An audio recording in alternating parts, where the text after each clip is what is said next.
Companies are starting to add jobs. Are you ready? New England firms can't find good tech workers, and the federal government is about to define what kind of jobs can and can't be outsourced. I'm Mark Pfeffer, and this is the Dice News Update for Friday, April 9th, 2010.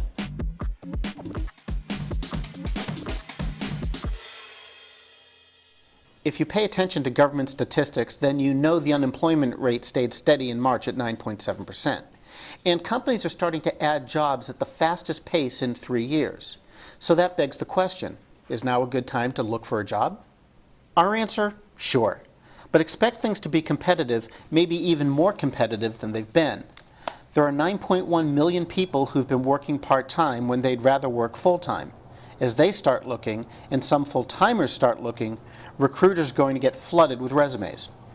To stay ahead of the wave, submit your resume and start working your contacts, even if your favorite company doesn't have any openings. Keep at it, even if job postings require a crazy amount of specific skills.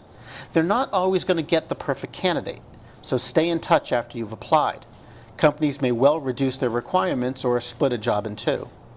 Finally, think strategically. Industries that laid off a lot of people are going to be the first to hire. Look for companies that have cut to the bone and really have no choice but to add headcount. New England tech companies say they have jobs but are having a hard time filling them. In particular, they're having trouble finding people with domain expertise in addition to their core engineering or tech knowledge. Now, obviously, the expertise will shift depending on the company. Some need experts in medicine or nuclear power.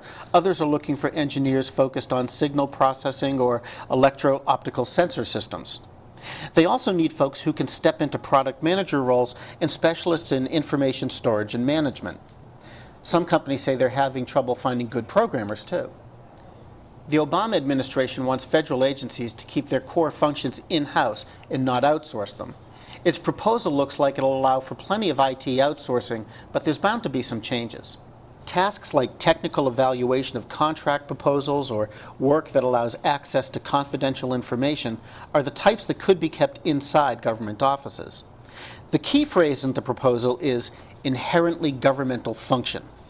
The administration says jobs like budget analyst or criminal investigator would fit the definition and so wouldn't be eligible for outsourcing. If you're on Dice, you could read the entire proposal by clicking on the link below. If you're watching this on YouTube, go to Dice. That's it for this week. Kat Miller will be back on Wednesday with another edition of Dice TV, and I'll be back on Friday.